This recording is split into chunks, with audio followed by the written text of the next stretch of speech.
हमारी ही पुस्तक पर भाई राजदेव राज जी ने अपना विचार प्रकट किया है।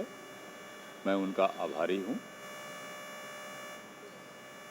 इसी विचार को आगे बढ़ाते हुए मैं हमारे सहयोगी, हमारे मित्र, हमारे लेखक संघ के सदस्य और एक तेवर के कवि मैं सत्य प्रकाश अकेले जी से चाहूँगा कि वे आवें और अपनी बात रखें। सत्य प्रकाश अकेले जी। नमस्कार डॉक्टर साहब और सभी लोग आए हुए दूर दराज से मित्रगण।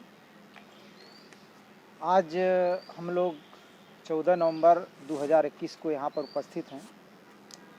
डॉक्टर साहब केएल सोनकर, कन्हैयालाल सोनकर,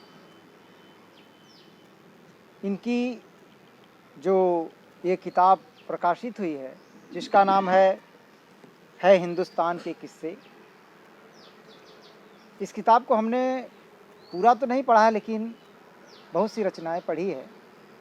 इनके जो समाज के सरोकार हैं, जो आज पूरे देश दुनिया में वर्ग विभाजन का जो दंश है उसको बखूबी गांव से लेकर के शीर्ष के जो व्यवस्था का संचालन है वहाँ तक कि इसमें सारी जो समस्याएं और लोग जिससे रोज़ दिन जूझ रहे हैं उन सब चीज़ों का इसमें बहुत बेहतरीन तरीके से इस गज़ल संग्रह में उल्लेख है।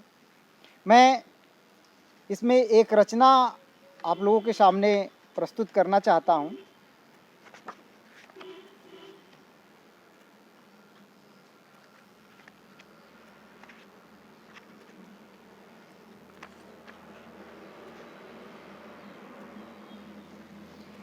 इस रचना का शीर्षक है फसादो जुल्म की ओ दास्तां नजर आई, जिसमें डॉक्टर साहब ने जिस तरह से, जिस कलाबाजी से इस गज़ल को प्रस्तुत किया है। फसादो जुल्म की ओ दास्तां नजर आई, वीराने में जो यारों बस्तियां नजर आई। फसादो जुल्म की ओ दास्तां नजर आई, वीराने में जो यारों बस्तियां नजर आई। आज़ाद मुल्क है, जमहूरियत का हल्ला है। क्या बात है। आज़ाद मुल्क है, जमहूरियत का हल्ला है। सामंतियों में ही मगर आस्था नजर आई। सामंतियों में ही मगर आस्था नजर आई। कहने को मेरा रहनुमा है, सेवक है। कहने को वो मेरा रहनुमा है, सेवक है। फिर हालात यूं एक खस्ता नजर आई। फिर हालात यूं एक खस्ता नजर आई। मुंसिफ हूँ मैं उसका, मुंसिफ हूँ मैं उसका, भले ही एक दिन का ही सही।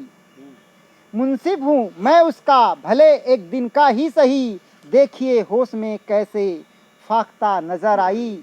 देखिए होश में कैसे फाख्ता नजर आई। चले थे जोशो खरोश में कि रौद देंगे पर। चले थे जोशो खरोश में कि रौद देंगे मगर। नींव यूं ठोस थी बाज़ाब्ता नजर आई। नींव यूं ठोस थी बाज़ाब्ता नजर आई। कितना रहम दिल हो ये तो पता चल ही गया। कितना रहम दिल हो ये तो पता चल ही गया। हमारी अस्थियां भी नाश्ता नजर आई। हमारी अस्थियां भी नाश्ता नजर आई। सोनकर है वही सर आंखों पे लाया न जिसे। सोनकर है वही सर आंखों पे लाया न जिसे। फिर भी शख्सियत वो साख्ता नजर आई। फिर भी शख्सियत वो साख्ता नजर आई।